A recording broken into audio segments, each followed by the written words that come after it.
Let's see if it works. Yeah, it looks like it's working now. Does that look good to you? Yeah. Right here, I'll let you set up in your spot. I think it's. There you go now. I think it's working now. You should be able What to. did you do, you know? I have no idea. I just clicked live like before, and I guess Well, it's just working. I don't know what was wrong with it earlier. Here, I'll get out of your way. well, just had, might need to be set down and forget about it for a while. I don't know.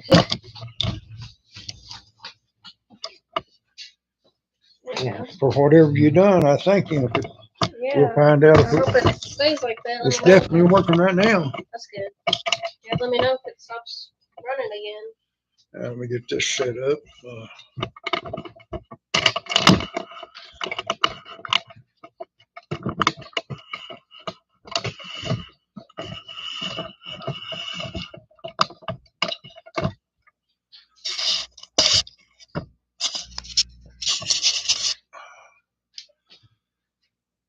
Well, hello, folks. Maybe in the last 30 seconds, we've got this fixed. I'm hoping. Um, I had my granddaughter come in and work on it. And I've been 2 hours trying to fix this thing and maybe a little longer. And I just almost give up on it for now. But anyhow, we're going to talk about a little military today. Uh, you know, it's kind of come out that United States has got a lot of the things that people has been reporting as flying saucers. And I was going to tell you a little story about one time when I saw one of the uh, flying saucers and tell you what it makes, let you make your mind up what it done. But I was working in eastern Kentucky, and I had a group of men there that about 75 of them, to be exact, that I had to carry payroll to. I come to Lexington, Kentucky, and get the payroll and take it back and pay them and make sure everything was going all right on the job. And then I would come back home to another job, and that was in my hometown.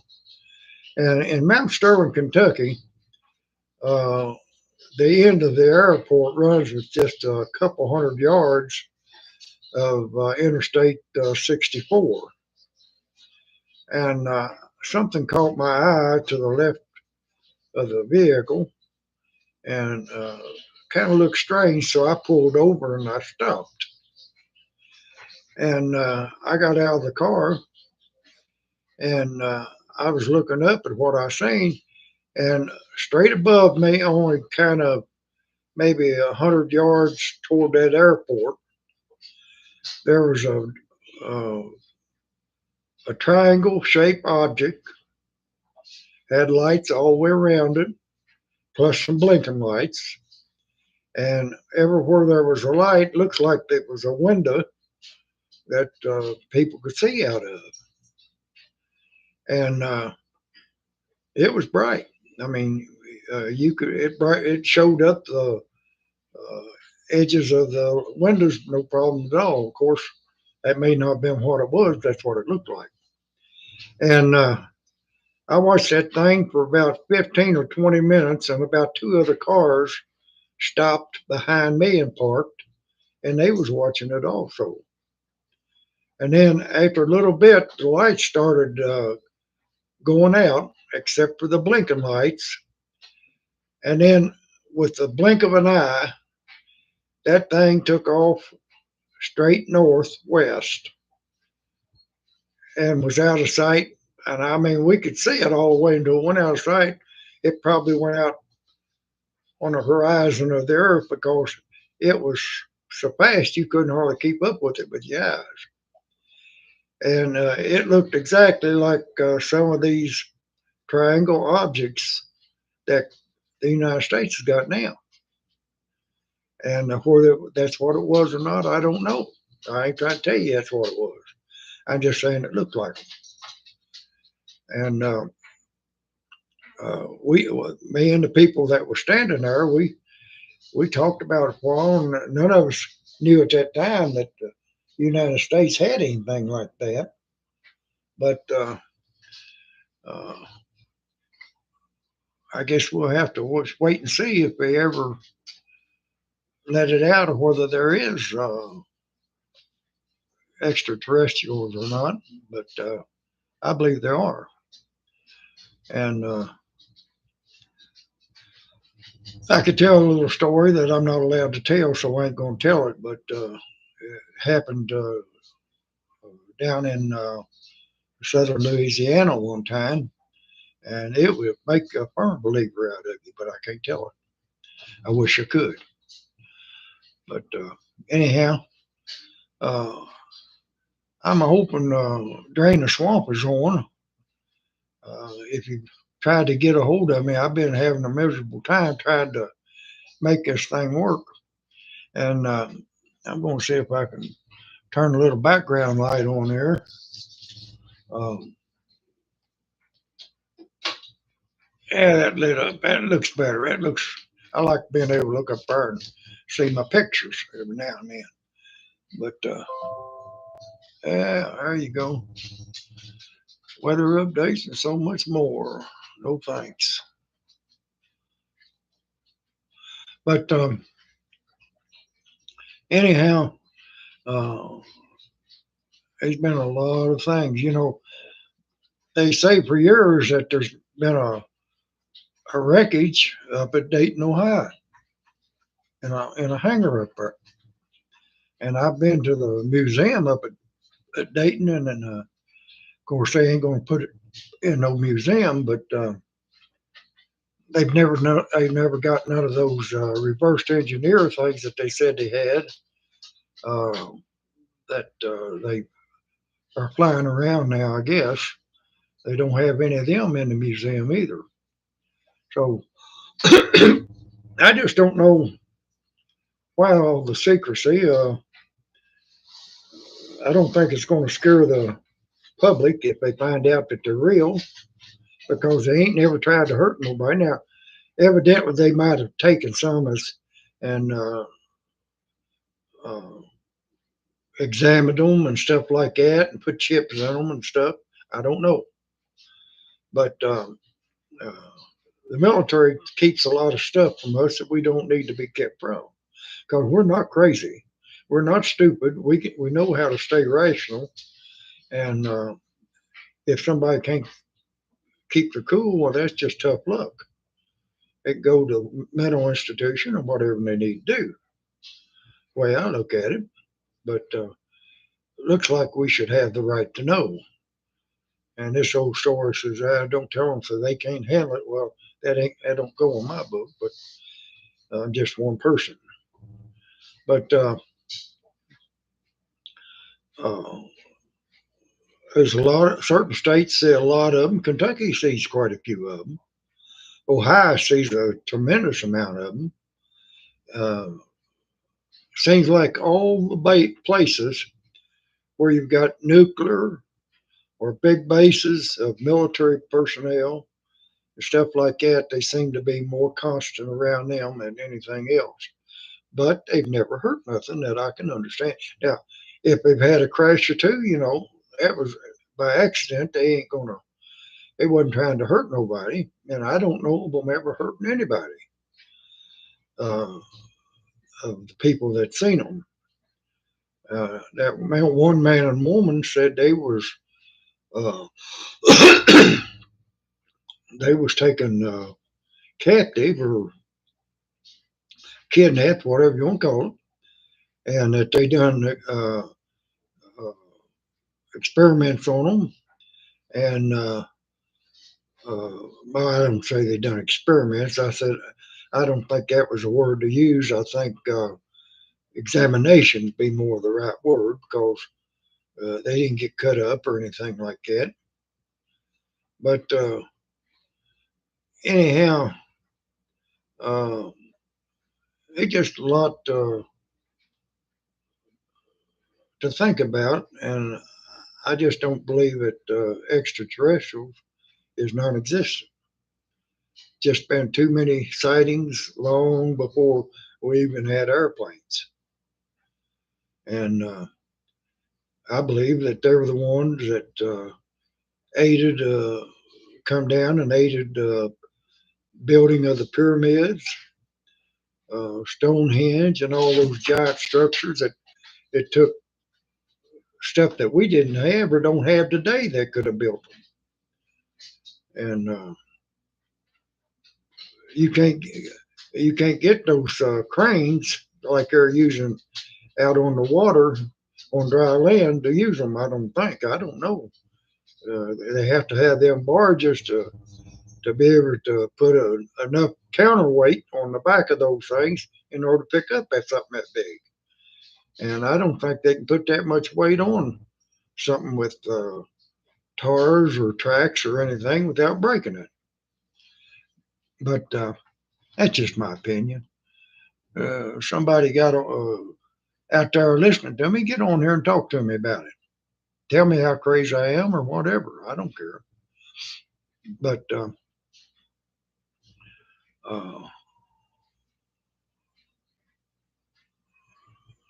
the military's got some awesome planes. When I was in the Air Force, I thought the F-4 Phantom was bad, but they got planes now that just makes it look slow, like your grandma driving to the grocery store. But the ones they got now, Mark III, Mark IV, if they push it to the limit, I guess that's what I've heard some of them say. I don't know if it's correct or not. Don't take me to the bank on that because I don't know.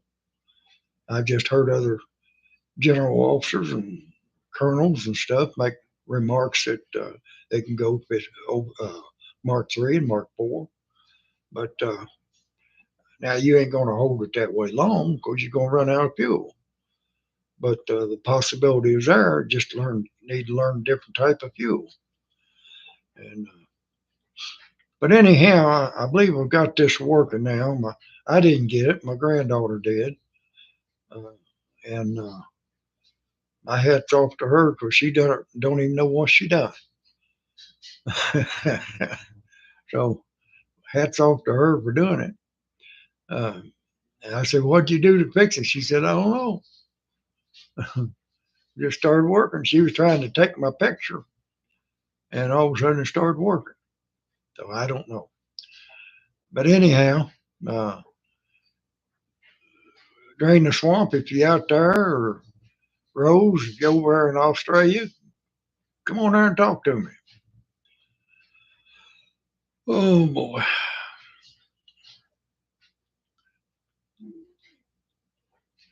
I can't get used to looking at this picture of where it puts me on the screen looking at myself.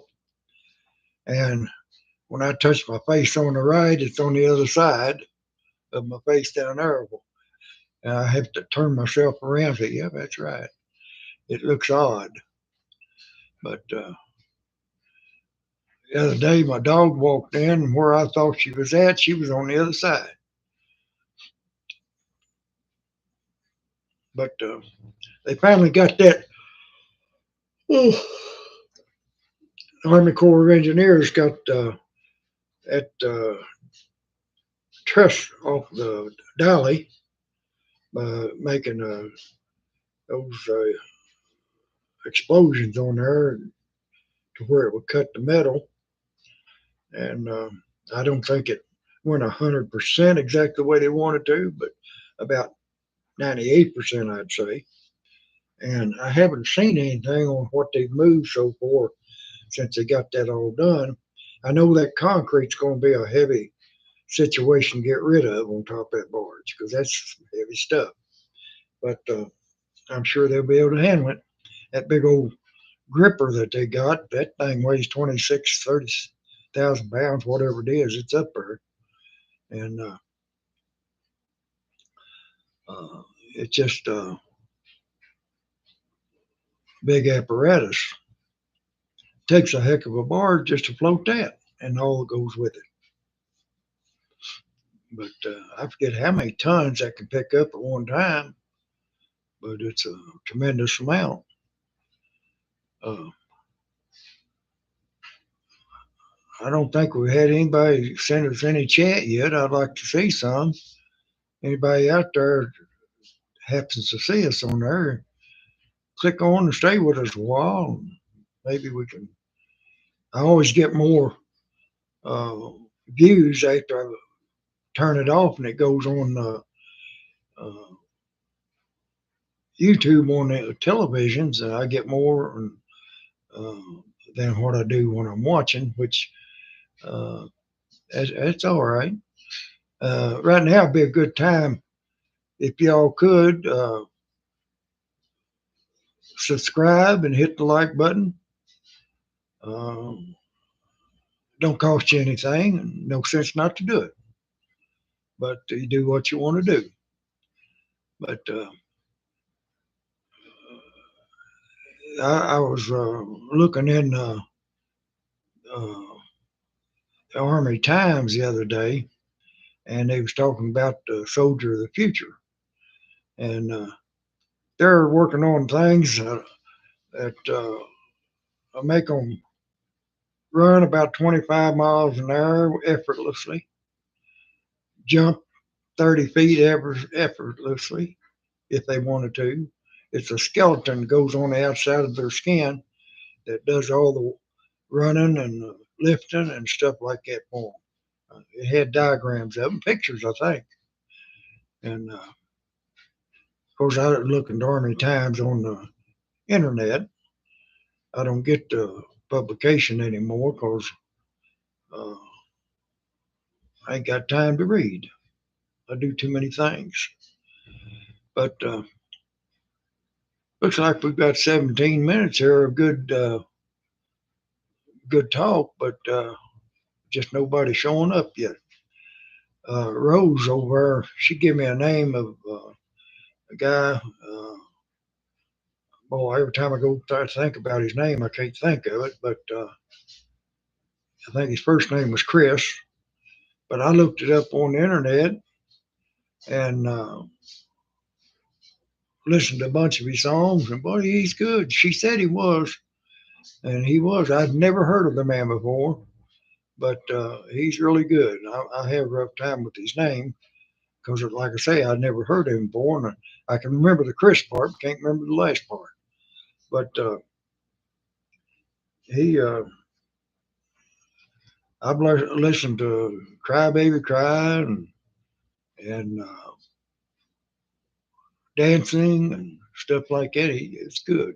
Good looking boy too, and it seems like he's still a young man. I don't know how long he's been on, but uh, he's got several hits, and evidently he's big over in Australia and uh, New England around in there. But he's pretty big, evidently, in the United States too. I just had never heard of him, and I thought I knowed all of them, but I don't. Sure don't. But that was a little thing that Rose gave me. Boy, no matter how old you are, and I'm 80 years old, be 81 my birthday. Everybody celebrates my birthday. It's Halloween, and but I learn something new every day. If I go through a day that I don't learn something, I just feel like it's a lost cause. Uh, just a day I'll never get back because I didn't learn anything on that day. But I've learned a lot of times. I learn several things a day. Just depends on what I'm doing. You know what I'm saying? You know what I mean? Hmm. But we ain't got nobody out there talking. But now I will tell you a little story. And when I took my boy hunting for the first time, um, he had I got him a 30-30 rifle to use, and we went up in the mountains and place I knew, and I told him, I said, now son, we're going to have to run up that hill to get up there before everybody else does. I said, you can see how many cars out here, but I said, we're going up that hill first because we're about ready to go, and they're just now getting ready. So I got him out there, and I run him up that hill, and he done his best to keep up with me, but uh, him not knowing where he was going, he just had to follow me, and he had a rough time about it. And I was in my 30s, maybe 40s, I don't know. See, he was born in '84, January. Yeah, I guess I was about 39 or 40 when he was. Nah, I guess I was. See, I'm trying to think of when. What 80, 74? Yeah, I guess I was in my middle or late 30s, and we got up there. I told him, I told him, I said, we're going to sit down on this rock right here. I said, you're going to see deer come from that direction, and from that direction, and back out that direction, and behind us, come up on the rock behind us. And I said, the reason they're doing that, I said, this is the center crossing point to all these other ridges. I said, all your ridges come together right where we're at on this outcrop of rocks. And I said, you're going to see 30 or 40 deer a day without even any trouble. And I said, I don't expect you to hit one of them. I don't expect you to be able to shoot it over 4 or 5 of them, but because they'll be moving so fast. But I want you to get to learn how to see a deer in the woods, whether they're standing still, running, or what. And by the time we left our day, he shot at about 6, shot at him too far with 30-30. And he, it hadn't been daylight too long. And I saw this one old feller come up from the other side of the mountain, and he sat down at this pine stump. Stump was about oh 4 or 5 feet tall, and it had got broken off by a sure wind or a tornado or something that come in there, maybe a bolt of lightning possibly. And he was just sitting there, and I took my binoculars and looked down there, and the top of that tree was laying behind him, and laying there in that uh, pine tree, uh, it wasn't a cedar tree, it was a pine tree, and it was a buck, about 8 point buck, laying there behind him, and it laid there behind him until he got up at around 10 o'clock and started to move to go to his dinner or go do something, I don't know what. And he stepped around the side of that stump that deer was on. That deer jumped up like it scared him to death. My boy laughed about that. He said that guy cut all kind of shenanigans, didn't he, Dad? But uh, that was the kind of stuff I wanted him to see. Uh, people be close to a deer and never know they're there. And you've got to be prepared to see a deer anywhere. Whether you walk through a thicket or walking through a thicket, you get down on, if you're in a pine thicket or a cedar thicket, you got to get down on your knees and watch for deer walking uh, to the left or right or in front of you. You can see their hooves move, and then you know they're there, and you raise up and you get a better chance of seeing them. But you can't shoot at them because the pine's too thick. But I showed him a lot of animals walking like that in the woods, and you never know they're there unless you got know to get down on the ground where you can see through them, because there ain't no bush to them down there. You can see under them. They're only uh, limbs down so far on the pine trees and cedars too. A lot of times the cedars now have limbs down about a foot of the ground, but still you'll be able to see under them because they taper up. But uh, at the end of that day, he had learned more about seeing deer than I could explain to him because you just can't make somebody understand how to look for vertical lines or lateral lines in certain places, uh, and look for something that's out of place in what you're looking at, and then you can distinguish it out as a deer or whatever. So he saw that more that day than I could ever explain to him. But I knew this place was there, and I knew he would see all kinds of deer there because I've been there sitting many a times and watched them myself, and I got several deer there myself. Probably uh, 10 or 12. I got there on that same hill, and another place not too far from it, about a mile as the crow flies. Uh, I told him, I said, if you see a deer, you're going to have to look for him because I said this place I'm taking is telling you about is wild and woolly. But if you see a deer, you'll have to look for him. But if you see him, you'll have a good shot. No matter where he's at, you'll be able because you'll be seeing his back, and you'll be able to place it in his heart wherever you see him at, providing you take your time. And I think it was the next week he went over there, this place I was telling him, and he got up on the big rock like I was telling him, and sure enough, he got him a deer. Um, it wasn't his first deer though at that point. He got it in Owen County, but he got get him a deer that day because he was looking for something completely different than what you normally look for. Instead of looking for a deer from the side, you was trying to see one from on top of him, looking down on him. 'Cause it was thick as a oh well, I don't know anything that thick really except the jungle. And it was a short jungle, but it was up to where you could only see the deer when he was going through it by his back.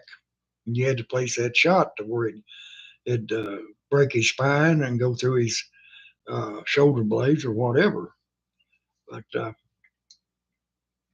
me, I shoot them behind the ear. Uh, I can make them stop and take me a aim right behind the ear and get them every time.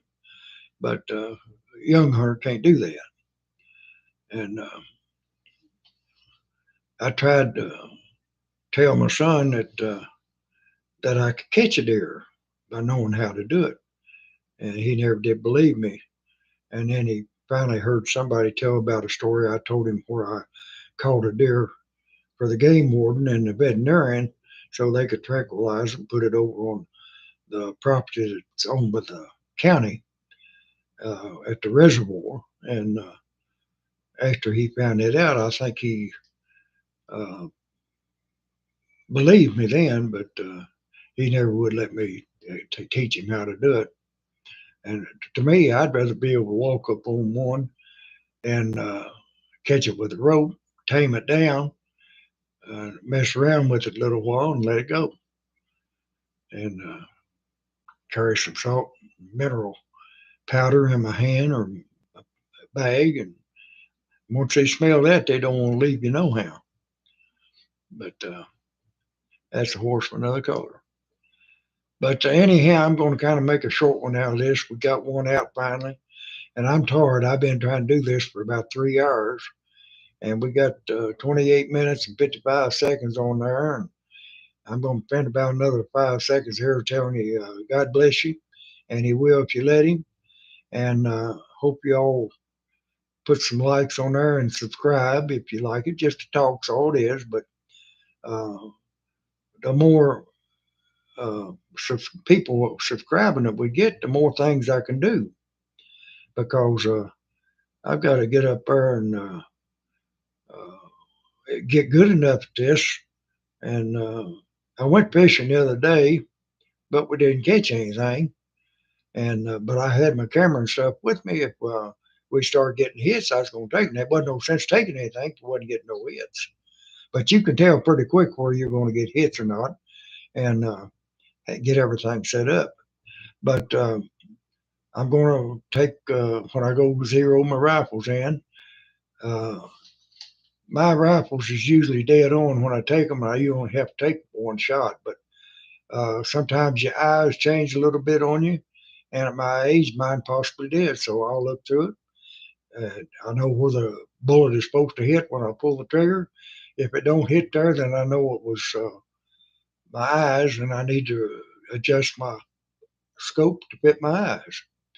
And so, anyhow, we're going to be doing some of that, and uh, as we if we ever get 10,000 people to where we can start making a little money, I'll get a better camera. One of the first things I'll do to where I can edit. But I don't know how to edit on a telephone. It's too small for me to tell anything about it.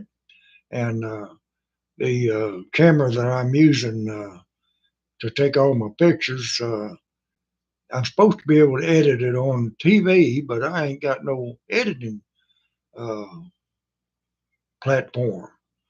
And so I don't know how to do it, but I'll learn. Just a matter of time, and if I live long enough. And my son's going to be out of school here in about a week and a half. Tomorrow's his graduation if it don't rain. If it rains, I have to set it up another day. And so, anyhow, I'm going to cut this one off. And y'all have a blessed day. And God bless you. And He will if you let Him. And try to make somebody smile today if you can. Because if you do, you never know. It might just change the world. So, y'all have a good night. And we'll talk to you on the next one.